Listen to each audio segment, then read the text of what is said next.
Hey everyone, I hope you're doing well and are having a flare-free day. Thank you so much for coming to my channel today. Last night, I had a couple of nightmares, and a lot of it has to do with my endo journey, which is something that is always constantly on my mind, but more specifically since I've changed doctors, I just am like in this mental headspace where my mind is just creating all of these scenarios, whether they're true or not. And last night I had a dream where I had a referral for a new clinic and the new doctor said no. And I was like, wait, what? Now I'm stuck again in this whole system. And clearly my mind last night was a bit fuzzy going to bed about all the thoughts that I'm holding on to and maybe not talking out loud about. But in that mindset today of just a lot of things on my mind, and recently doing a holiday video around managing the holidays with a chronic illness. I posted it, so check it out up here. But I think when it comes to the holiday season, it's obviously a very joyful time, a very exciting time to see friends and family, but sometimes the darker weather and the moodier vibes can really play on our mind and our emotions and how we're feeling day to day. I know myself that when the darker days come around here in Canada and they last for months, you have to find joy in the little things. I thought today's video, we could talk about mental health while living with endometriosis, especially entering into the holiday season. Really important before we jump in, and I want to really stress this, is that you are so deserving of support. I know that we hear this all the time, it's so easy to just go ask for help, but sometimes I can understand the weight and pressure that comes with feeling all of the emotions and mental toll that you're kind of dealing with and the feeling of wanting to do it on your own. Trust me, I know, and I have gone through that, especially with my postpartum depression and anxiety, waiting so long to try and figure it out on my own when in reality, I was deserving of help right away when I noticed the feelings come forward. You're so deserving of talking to someone about that. They are there to help you and support you through it. And I just wish, if I can put anything out there, it's that I'm not alone in it. And I know that you might be feeling like, oh, I feel a little embarrassed to go ask for help, or I feel like I could do it on my own, or I don't have time. Mental health is health, okay? So you are so deserving, and there is time in the day.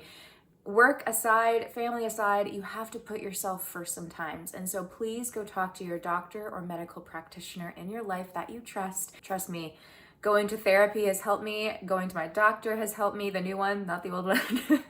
And you're just so deserving of it. Okay, so the first question is basically, how do you cope with the emotional toll that comes with living with a chronic illness? There's an ebb and flow when it comes to the emotional relationship I have with my body. I think when I was first diagnosed with suspected endo, that there was a huge weight that was lifted off of my shoulders, like a positive emotion of I no longer need to carry this, what is this, on me. I now have someone that believes me and believes my story and my pain. And so that was a relief emotionally in my chronic illness journey. But immediately after that was a feeling of fear, anxiety, and a what if of what that meant for my future and what that meant for my health and my body. And there was a sense of grieving that came with the emotional toll of a chronic illness.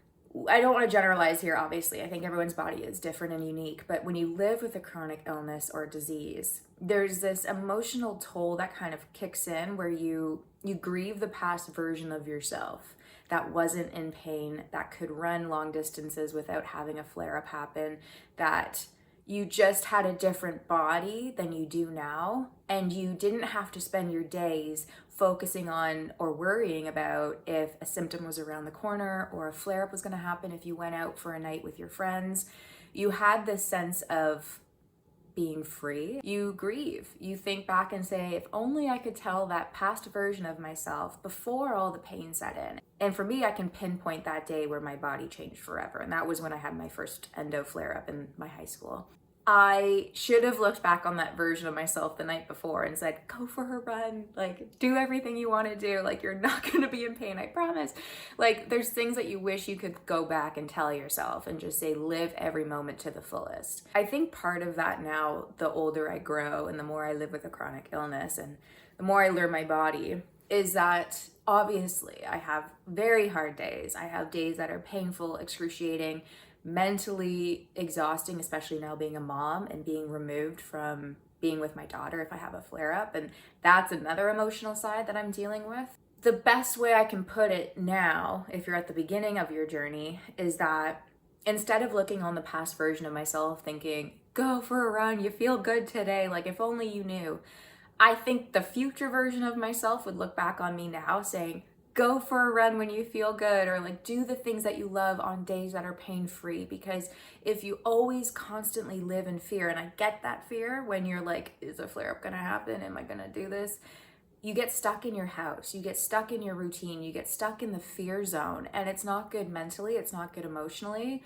I recognize that I know what triggers my body, and if I don't, well, that's something that I'm continuously learning on new things, but I can't live my life in fear. And so part of me is emotionally trying to navigate that relationship and say, I'm gonna live the fullest on the days that I feel the best. I'm going to be present with my daughter. I'm going to like really soak in these days, because emotionally that helps me. That makes me more connected to my body. Journaling has really helped. And I know I'm like talking so much about journaling sometimes, but I was never a journaler. I never really wanted to put my thoughts out on paper. I didn't want people to read it. I didn't want to like judge myself if it came out. And over time, I recognize that when I start to journal, I'll just start by saying, oh, it's really rainy today and this happened today. And then my body, like, or this, like something that's really in the deep back of your mind will come out on paper, even if you don't think about it right off the bat of something that's bothering you. Whatever is ending up bothering you mentally or emotionally will come back out on paper. And sometimes that's jarring, and sometimes that's a really emotional experience. But after I journal, I feel so much lighter and so much like at peace with, okay, I don't have to hold that anymore. I don't have to like have that emotional toll on me anymore on top of everything else going on. Therapy is really helpful too, to kind of navigate that relationship with your body and not blaming yourself for having this disease that you didn't cause. We can't change our bodies, unfortunately. We can't change the circumstances that we live through with our chronic illness. And that's the unfortunate part. But the fortunate part is that we can twist it. I think a real statement for me is that I always questioned, why me? Why did this happen to me? Why me? Why my body? And over time, this took a lot of time, I have now switched that to, why not me? And this might sound crazy for me saying that, being like, Em, what the heck are you talking about? But why not me? Why not me to talk about it openly? Why not me to be open about it and to eliminate taboo topics in society so that we can grow as a community and health-wise to really support us and get the help that we need? And like all of these things, I just think, why not me now instead of why me? And that has really helped my emotional state too around my chronic illness, because I've gained ownership over my illness. I'm saying, it is me, it is my body. And this is what I'm gonna do about it. I'm gonna turn my pain to purpose. I know you watching, you do the same. You are turning your pain to your purpose, whether it's opening up a little bit about a taboo topic, whether it's opening up about endometriosis or your chronic disease and what you live with and the reality of that, because we shelter it sometimes. We hide it from society because it's a taboo thing and no one wants to hear about pain, but it's reality, and it's helpful for scientific evidence and research and advocating and getting policy changes, all of the things. So I know you watching, you turn your pain to purpose, and I'm so proud of you. It doesn't have to be a big monumental thing either. You don't have to be banging down parliament doors to say, listen to me. It could even just be, I'm signing a petition to make change. And that's a silent way to advocate and use your pain to purpose. You're changing the way things have been done. That has helped me gain ownership over my emotions and my chronic illness. I'm still in the journey, still learning, still have hard days, but these are little things that have helped me along the way. Next question around mental health and living with endo and chronic illness is, how do you deal with the frustration of being misunderstood by others? This is a tricky one, because personally, I have surrounded myself throughout my life with amazing, wonderful, supportive, fabulous people. And I don't really think they misunderstood what I was going through. They were always there for me. I think at the beginning, we were all in it together of misunderstanding what was happening. I think back to university, and I lived with 6 other girls. We were 7 in a house, and they were all wonderful. We stayed together for the full 3 years after first year. And we call ourselves the 110 girls. So hey, shout out to you. But I think back to a St. Patrick's Day morning. We were all getting excited for St. Patrick's Day festivities at the university, and I woke up and everyone was making green pancakes in the morning and they were all in the kitchen and all of our friends were over, and I was just like, I need to go to the bathroom. Like, I have this weird cramping, my period's happening. And they always knew that around the time of my period, I would just be like KO'd. The frustrating part that I have wasn't with people that supported me and loved me. The frustration around misunderstanding my disease comes from society, comes from lack of research, comes from lack of support from the medical system sometimes. Like, there wasn't and still isn't a lot of information, up-to-date resources for those living with chronic conditions that have painful periods as a symptom. Endometriosis, back in the day when I had all of these things happening, wasn't talked about, was never in my elementary school classes around health or period education, even in high school, never talked about, never even talked about if you have a painful period. It was just like, you have periods and this is why they're here. And so I was frustrated around society misunderstanding my chronic pain that had ultimately led me to getting answers later in life. Like, it took 12 years to get a suspected diagnosis. It took years to finally raise my voice around things that are happening. It's still taking forever for people to gain surgery in the country that I live in, which is Canada, where we pride ourselves on our healthcare system. So the way for me was that I held a lot of frustration at the beginning of my journey, and still do to this day. But at the beginning, there was just so much emotion and so much built up stuff that when you finally get an answer to your pain you've been living with forever, you kind of like explode. You're like, I'm so happy, I'm so sad, what does this mean? I'm mad. Like, the frustration was basically like at the beginning, where I felt like a fireball, wanting to like talk about it, wanted to like make change, wanted to get involved advocacy wise. And so that fire, it is obviously still there. Like, I'm still raising awareness, but I find I'm calmer about my approach to it. I'm not as like, this is messed up, this is whatever. Like, there's a way to do it. There's a way to communicate it so that you ease into the conversation with people that can make change. In my day-to-day job, I'm a federal lobbyist. I talk to politicians all the time, and they don't have a lot of time to talk to you one-on-one. So when I approach it, I want to make sure it's relatable, that there's a lack of research, there's a lack of support in Canada. We pride ourselves on our healthcare system. Like, there's ways to go around it. So that's kind of where I was at with my frustration. It was more like society as a whole, like not knowing what my disease was and how it impacts bodies. But if you're dealing with people that misunderstand you and you're frustrated by that with your illness, chronic illness support groups online have been wonderful. I know when I first found my name to my pain, I started a Instagram page, EndoM. I didn't show my face at all. I was a little bit nervy to talk about it openly because it was a taboo topic. And over the course of time, I found a community on there that was open about endo, and they were showing their faces and they were being open about their experience. And I realized over time that I'm like, it's not taboo to talk about, and it was so rewarding to find people who actually understood what I was going through, pain-wise, emotional-wise, everything-wise. And so if you're feeling frustrated or misunderstood, I highly recommend that you join a online community with the chronic illness that you have. I know in Canada, there's the Endometriosis Network Canada that has online virtual support groups monthly. I know Nancy's Nook is also a very popular endometriosis online community that you could check out as well. And I'd be curious to hear if there's any in your country that are online support groups that you have turned to, because I know for myself, they have helped me feel less alone and less misunderstood. The next question is, how do I handle days where my mental health feels a little bit more worse than my physical pain that day? Be open about this, because sometimes people would just say, go for a run, or like do yoga or Pilates, or just drink water. And those are all helpful too. But I think generally, if I'm being open, I recognize when I wake up that day, if I'm going to have a bit of a trickier mental health day, I'm going to be softer with myself that day. I'm going to recognize and like self-talk myself to say, you are going through a lot. This is a lot to take on. There's so much on your plate, and like, it's okay to have that heaviness, but you don't have to hold it forever. Meaning that I can journal, I can talk to somebody about how I'm feeling, I can reach out to my doctor or therapist, whatever it is. There are opportunities and paths in front of me to kind of alleviate that weight that I'm holding. I do things that day that make me feel good. So I love coffee in the morning or a walk with Cooper. Cooper is just like a snuggly bug little chocolate lab that we have, and hanging out with him while my daughter's at daycare is just like a vibe that I need. It's like pet therapy.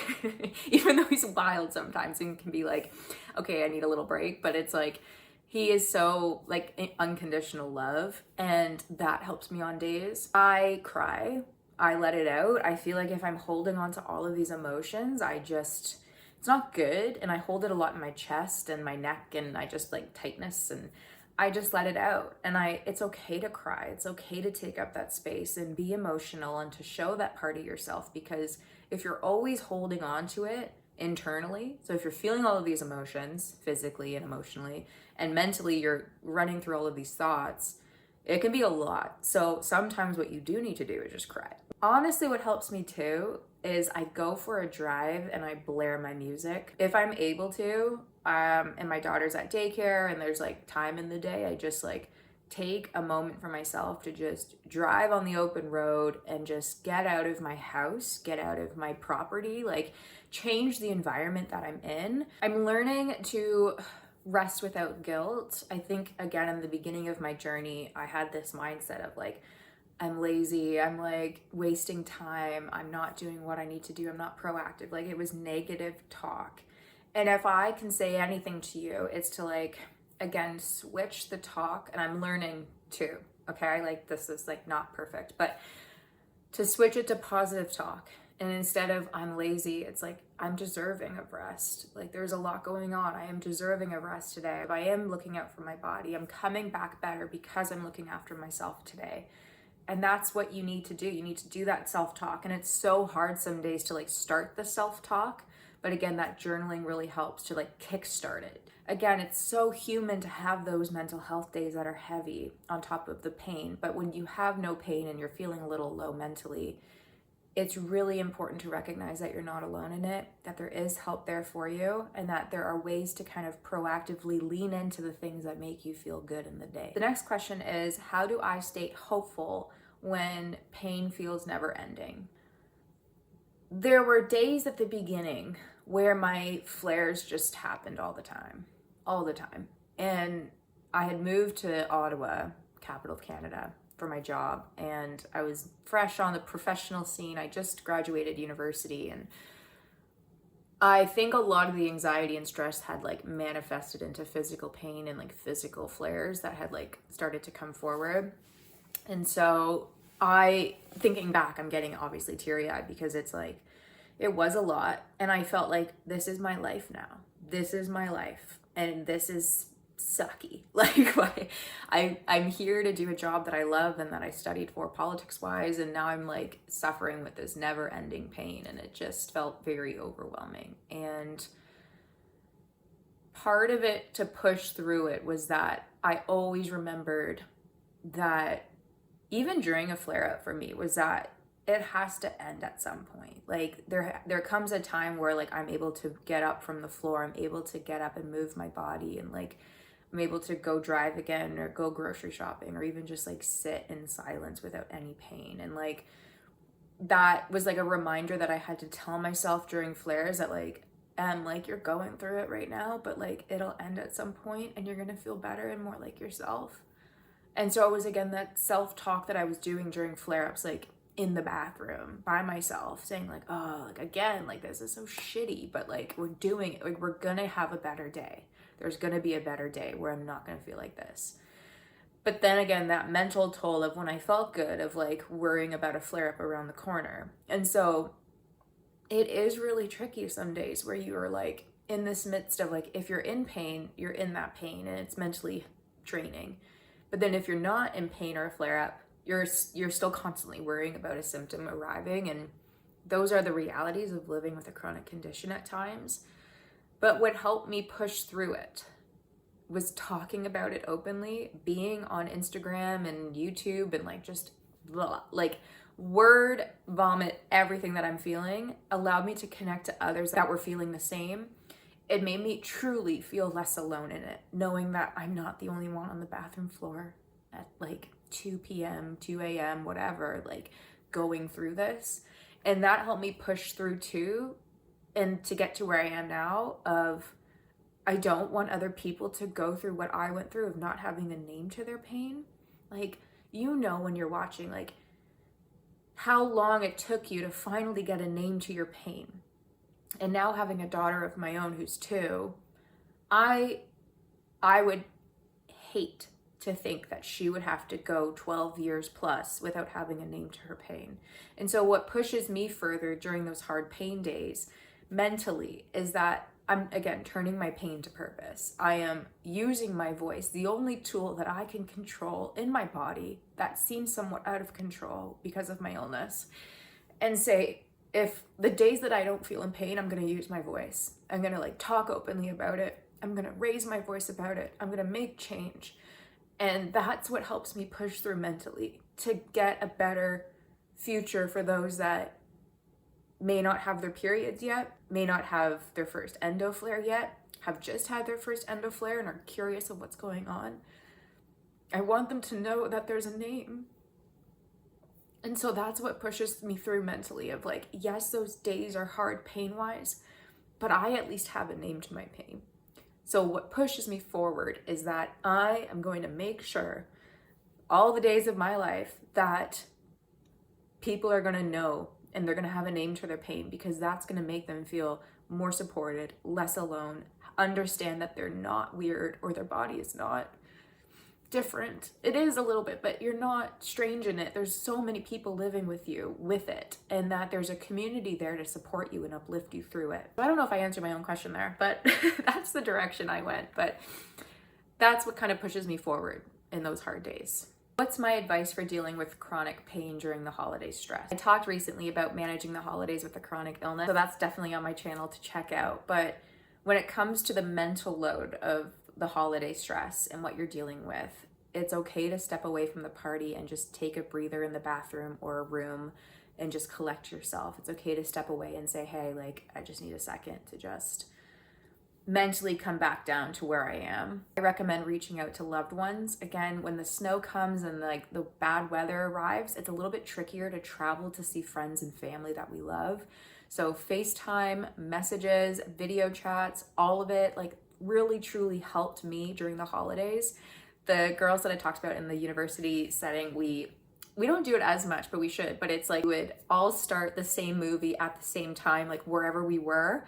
And we would just be texting about the movie throughout. And so it felt like you weren't alone watching a movie, but you were with your girlfriends and saying, okay, these are my snacks tonight. What does everybody else have? And like, oh my gosh, this scene is crazy. Like, you just feel a little bit like better during the holidays when you're not able to be together in person. Setting boundaries, again, protecting your boundaries, setting them. I talked about that in the recent video, and I'd be curious to hear any boundaries that you have this holiday season. For me, we're not hosting Christmas, but we are hosting the New Year's party. So instead of 2, we're doing 1, which is less load, but that's one boundary that we've set this year. Simplifying traditions and decorations can also be helpful mentally. I always like having a little twinkle light or 2 just to like raise the holiday spirit and joy, but you don't have to go overboard with it, especially with your chronic pain. You don't have to be lugging things around or throwing things up on the roof or whatever it is. Even just a wreath on your front door or nothing at all. You don't have to dive into it this holiday if you're really not feeling it, and simplify it completely. I hope this video has been helpful and informative. Know that you're not alone in it if you are feeling that increased sense of anxiety and stress heading into the holiday season. It can be like that sometimes, where that extra stress and anxiety creeps up on us. I cannot wait to talk to you on the next one.